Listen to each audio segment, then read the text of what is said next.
오늘 주시는 하나님의 말씀은 잠언 15장 23절부터 마지막 33절 말씀까지입니다.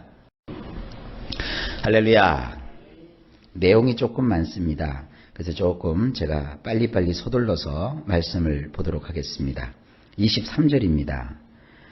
사람은 그 입의 대답으로 말미암아 기쁨을 얻나니 때에 맞는 말이 얼마나 아름다운고. 원문으로 보면 이렇습니다.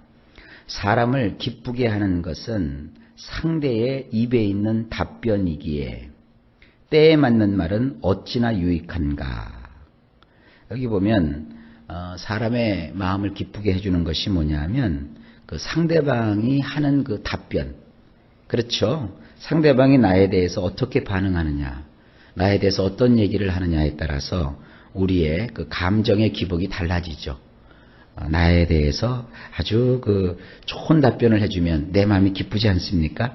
그래서 성경은 말합니다. 때에 맞는 말은 어찌나 유익한가. 아주 그 경우에 합당하고 시적절한 이런 답변, 이것이 바로 지혜입니다. 오늘은 그 언어에 대한 이야기가 참 많이 나옵니다. 여러분의 입술을 통해서 상대를 기쁘게 해주는 그런 언어들이 넘치기를 바랍니다. 자, 24절.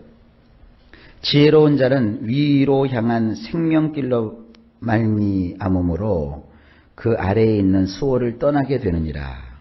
이 원문은 이렇게 되어 있습니다. 살 수 있는 길은 위쪽 방향으로 나 있기에 지혜로운 자는 아래쪽에 있는 스올에서 돌아서느니라.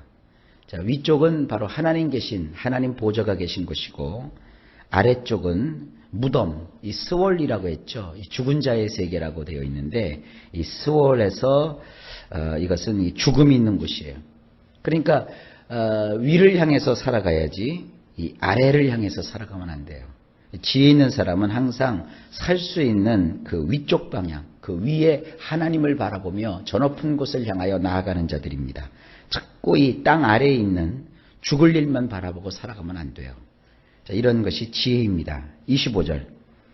여호와는 교만한 자의 집을 허시며 과부의 지게를 정하시느니라.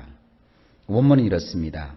뻐기는 자의 집을 여호와께서는 허물어뜨리시고 과부의 지경을 세우시느니라. 이게 막 뻐기는 사람이 있죠.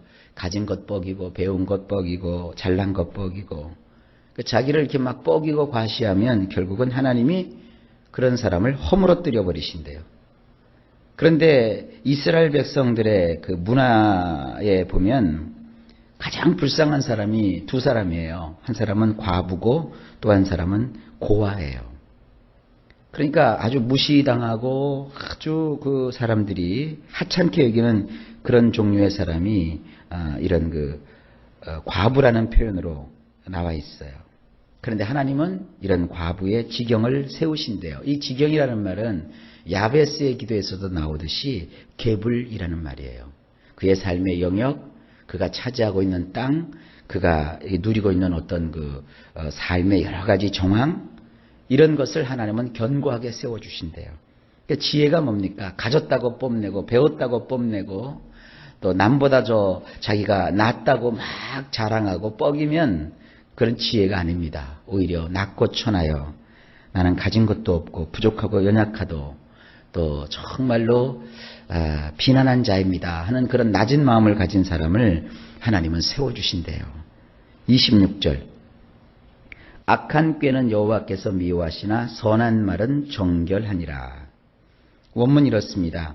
여호와께서 지긋지긋하게 여기시는 것은 악한 생각들이지만 순수하게 여기시는 것은 매우 쾌활한 말이니라. 이 악한 생각을 품고 살면 하나님이 아주 지긋지긋하게 여기신대요. 하지만 그 쾌활한 말, 아주 들어서 유쾌하고 또 사람들을 이렇게 융화해주고 기분 좋게 해주는 이런 쾌활한 말은 하나님께서 굉장히 순수하게 여기신대요. 그러니까 우리가 그 언어 습관을 어떻게 가져야 되는지 아시겠죠? 상대방의 마음을 기쁘게 해주는데 진실하게 또 유쾌하게 말해서 기쁘게 해주는 수도 있지만 세상 말로 하면 아부를 떨어서 기쁘게 해줄 수도 있어요. 그 어떤 사람이 그러대요. 아부는 아름답고 부드러운 말이래요. 근데 아부라는 것은 뭐 있지도 않은 걸 있다 그러고 그렇지도 않은 걸 그렇다고 하는, 이건 거짓말이죠. 이 아부는 이 거짓말 속에 이렇게 속해 있는 거니까 그런 거 하지 마시고, 얼마든지 우리가 유쾌하고 기분 좋게 얘기할 수 있잖아요. 뭐 전화 한 번을 받아도 목소리를 팍 깔고 왜? 뭐 때문에? 왜? 내가 왜? 뭐? 이렇게 하지 말고 좀 밝게, 아 그랬어? 그래? 아 그렇구나. 상대방이 좀 들어서 기분 좋게 해줄 수가 있잖아요. 경쾌하게 말할 수 있고 말이죠. 그러니까 여러분들 이런 그 지혜를 잘 익히실 수 있기 바랍니다. 쾌활한 말을 하는 사람을 하나님은 순수하게 여겨주신대요. 27절, 이익을 탐하는 자는 자기 집을 해롭게 하나 뇌물을 싫어하는 자는 살게 되느니라. 원문 이렇습니다. 탐욕으로 폭력을 써서 얻은 자는 자기 집을 뒤흔들어 놓지만 뇌물들을 싫어하는 자는 살만 나게 사느니라. 아멘. 탐욕으로, 욕심으로, 그것도 막 폭행을 가하면서 뭔가 이렇게 얻었다. 그럼 자기가 얻은 것 같죠. 얻으면 뭐예요? 하나님께서 그 사람의 집을 뒤흔들어 놓는데요. 그리고 이 뇌물들을 싫어하면 살만 나는 인생을 살 수 있대요. 참 이 하나님 말씀이 얼마나 귀한지 모릅니다. 28절, 의인의 마음은 대답할 말을 깊이 생각하여도 악인의 입은 악을 쏟느니라. 원문은 이렇습니다. 의인은 마음으로 대답할 것을 숙고하지만 범죄자들은 그 입으로 악한 것들을 쏟아놓느니라. 말을 막 하는 사람들이 있죠. 그냥 기분대로 또 생각나는 대로 그냥 막 쏟아놓는 사람이 있어요. 앞뒤 안 가리고. 가끔 이게 목회하다 보면 성도들 가운데 어떤 사람들이 좀 무례한 사람이 있어요. 아, 저런 걸 목사에게 할 수 있는 얘기가 아닌데 저런 말을 막 목사한테 털어놓는구나. 털어놓는 정도가 아니라 막 쏟아놓죠. 막 포악을 하고 말이죠. 이런 거 스스로 나는 죄를 짓고 있는 사람입니다 하고 자신의 그 미련함을 드러내는 거예요. 근데 의로운 사람은 대답을 하나 해도 아주 굉장히 숙고해서 생각해서 대답을 하게 돼요. 이런 그 자세는 가정에서도 필요하죠. 또 대인관계에서도 필요하고요. 이런 지혜를 여러분들이 꼭 가지실 수 있기를 바랍니다.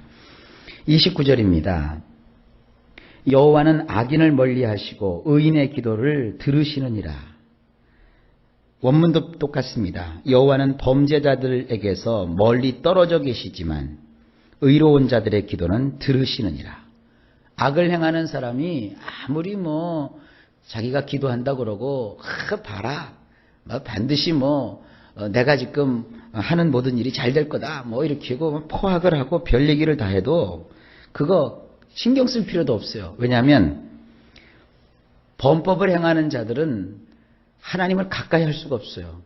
그들이 작정 기도를 하고 수없이 기도를 하고 소설을 해도 기도는 자기가 나요? 하나님이 들으셔야죠. 기억하세요. 기도는 우리 쪽에서만 한다고 되는 게 아니에요. 하나님이 들어주셔야 돼요. 죄를 가지고 죄를 범하는 사람이 아무리 떠들어대도 하나님은 그런 사람을 멀리 하세요. 그러나 의로운 사람은 신음소리를 내도 하나님이 그걸 들어주시는 거예요. 그러니까 우리가 기도하고 하나님 앞에 충성하고 봉사하는 것 그 맨 앞에 먼저 하나님 보시기에 의로운 자가 되어야 된다는 사실을 잊지 마십시오. 30절, 눈이 밝은 것은 마음을 기쁘게 하고 좋은 기별은 뼈를 윤택하게 하느니라. 원문을 보시면 이렇습니다. 두 눈이 반짝반짝거리는 자는 마음이 즐거운 자이고 좋은 소식을 듣게 되면 뼈조차 기름지게 되느니라. 이게 사실은 오늘 그 본문의 맥락을 보면 언어 습관입니다. 우리가 말을 잘하게 되면 상대방이 그 마음의 즐거움을 가지게 돼요. 그래서 그 나의 말을 들으면서 상대방의 그 두 눈이 반짝반짝반짝거려요. 이걸 이제 초롱초롱한다 그러죠. 왜냐하면 사람이라고 하는 것이 좋은 소식을 듣게 되면 그 뼈조차 기름지게 된대요. 이 뼈가 기름지지 않으면 생기는 현상이 뭔지 아세요? 골다공증입니다. 이 살은 찌면 안 되지만 뼈는 기름져야 돼요. 그래서 그 골다공증이 걸리지 않으려면 좋은 소식을 많이 들으면 돼요. 여러분 자꾸 속 타는 얘기가 들리고 마음이 괴롭고 스트레스를 받고 내가 정말 살아야 되느냐 말아야 되느냐, 이걸 해야 되냐 말아야 되느냐 막 스트레스 받고 살면 뼈가 구멍나요. 가서 한번 찍어보세요. 다 구멍나 있죠. 그러나 좋은 소식으로 내 안에 성령으로 충만하고 기쁨으로 충만하고 눈이 막 반짝반짝 초롱초롱 빛나는 그런 그 즐거운 생활을 하게 되면 뼈도요 기름지게 된대요. 그러니까 예수님 믿으면서 걱정과 근심과 시름은 다 십자가에 내려놓으시고 하나님 주시는 그 복된 말씀을 들어서 뼈까지 윤택해지는 이런 축복을 누리게 되시기를 주의 이름으로 축원합니다. 걱정하며 살면 안 돼요. 괴로움 가운데 막 고달파하시면 안 돼요. 그거 다 주님 앞에 털어놓으시고 기쁨의 하나님의 말씀을 듣고 뼈조차 기름지게 되는 인생 되시기를 다시 한번 축복합니다. 31절 생명의 경계를 듣는 귀는 지혜로운 자 가운데 있느니라. 자, 원문을 보면 이렇습니다. 살맛나게 살게 하는 책망을 들을 수 있는 귀는 지혜로운 자들 가운데 박혀 있느니라. 이걸 거꾸로 얘기하면 이렇습니다. 지혜를 가진 사람의 귀는 어떤 귀냐? 책망을 들을 수가 있대요. 책망이라는 게 뭐예요? 너 왜 그렇게 했니? 그렇게 하지 말어. 그거는 안 좋은 일이야. 그러니까 좀 바꿔. 이런 게 책망이에요. 책망의 소리를 여러분 기분 나쁜 소리로 들으면 이것은 미련한 사람이에요. 지혜로운 사람은 자기를 책망하는 소리를 달게 받아요. 그러면 이 책망은 나의 인생을 어떻게 되느냐? 살맛나게 살게 한대요. 그 책망받기 싫어서 쉽게 얘기하면 혼나는 것이 두려워서 자꾸 거짓말을 하고 발뺌을 하면 결국은 어떻게 돼요? 다 들통이 나버려요. 그러면 오히려 더 궁지에 빠지게 된다고요. 그러니까 지혜로운 사람은 사람은 완벽하지 않다. 나도 사람이다. 그러므로 나도 완벽하지 않다. 그러니 누군가가 나에 대해서 책망할 수 있고 지적할 수 있다고요. 그걸 내가 귀하게 받고 살아가는 거예요. 사실이 좀 내가 생각해보니까 잘못했네. 내가 보니까 그렇게 하면 안 되는 건데 내가 이렇게 했네. 아이고 내가 잘못했어. 이렇게 살아가면 살맛나는 인생을 살 수 있는 거예요. 근데 그냥 언제 내가 그렇게 했냐고, 내가 언제 그렇게 했냐고 막 하면서 억울하다 그러다면 그건 말이죠 정말 미련한 사람이에요. 그럼 한 번은 그 사람을 책망하지만 두 번 다시 그 사람한테 입하는 소리 안 해줘요. 그럼 스스로 멸망 속에 빠지는 거예요.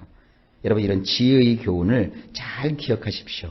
근데 생활 속에 이게 막상 딱부닥치면 잘 안 될 거예요.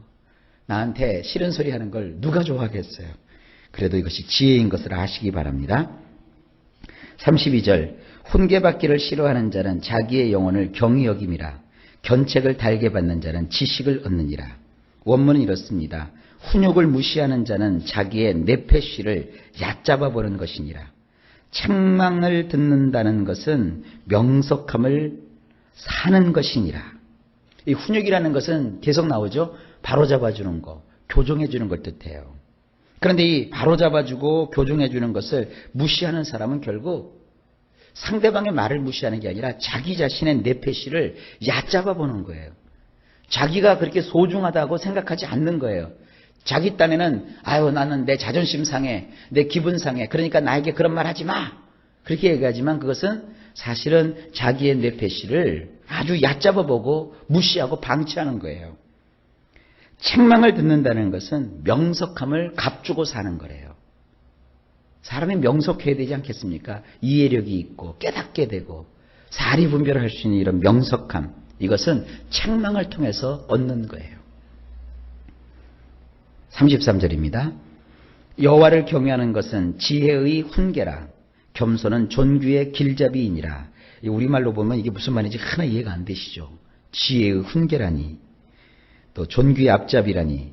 근데 여기 보면 원문이 이렇게 돼 있어요. 여호와를 경외하는 것이 바로 지혜를 훈육하는 것이니라. 무슨 말입니까? 여호와를 두려워하고 여호와를 경외하는 것은 바로 그 지혜라고 하는 것을 훈육받는 거예요. 그러니까 여호와를 경외하고 여호와를 두려워하게 되면 결국 우리가 무엇을 가지게 돼요? 지혜를 가지게 돼요. 지혜롭지 못한 자가 자꾸 여호와를 경외함으로 나아가면 하나님께서 그가 지혜를 가질 수 있도록 해주는 거예요. 그러니까 여호와를 경외해야 할 때는 뭡니까? 너 왜 예배에 참석 안 해? 왜 예배를 그렇게 소홀히 해? 너 예배 참석해. 하나님 없이 네가 어떻게 살아? 기도해. 기도하지 않고 어떤 일이 이루어질 수 있겠어? 그러니까 막 자녀한테 막 얘기하면 자녀가 엄마 잔소리 좀 그만해. 그만해. 아이고 귀따가 죽겠어. 그래도 그렇게 자꾸 귀에 못이 박히도록 하면 결국은 에이 엄마 때문에 내가 교회 나간다. 그래 나오는 거예요. 그래서 하나님을 경외하기 시작하면 이제 하나님 주시는 그 지혜가 그 속에 있게 되는 거예요. 그 다음에 뒷부분이 이렇습니다. 존영의 앞에는 겸손이 있느니라. 결국 지혜를 가지게 되면 사람이 존귀와 또 영광을 얻게 돼요. 근데 이 존귀와 영광 그 바로 앞에는 겸손이 있다는 거예요. 자, 이것은 이렇게 그림이 그려져요. 자꾸 잔소리를 하고 옳은 길로 가도록 그에게 훈계하고 훈육하죠. 왜? 여호와를 경외하도록 자꾸 훈계하고 훈육하죠. 근데 겸손하지 않은 사람은 그 훈육을 받아들이지 않아요. 막 거부해요. 그러나 겸손한 사람은 그 훈육을 받아들여요. 오죽하면 우리 엄마가 나에게 자꾸 그렇게 얘기하겠나. 엄마가 나에게 잘못된 길로 가게 하겠어. 내가 맞아. 열심히 교회를 다녀야지. 그리고 하나님께 나와서 하나님께 예배도 하고 내 인생을 놓고 기도도 해야 되는 거야. 이게 겸손한 마음이에요. 그래서 교회 나와서 하나님께 예배하고 주의 말씀을 들으며 이제 자기의 삶을 하나님께 두기로 했어요. 그럼 결국 그에게 뭐가 찾아와요? 존영이 찾아오는 거예요. 그림이 그려지죠? 여호와를 경외하게 하는 것이 바로 지혜를 훈육하는 것이다.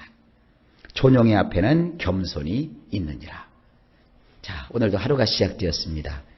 일마다 때마다 주께서 평강 주시고 또 여러분들을 형통하게 인도하시기를 간절히 예수님의 이름으로 축복합니다.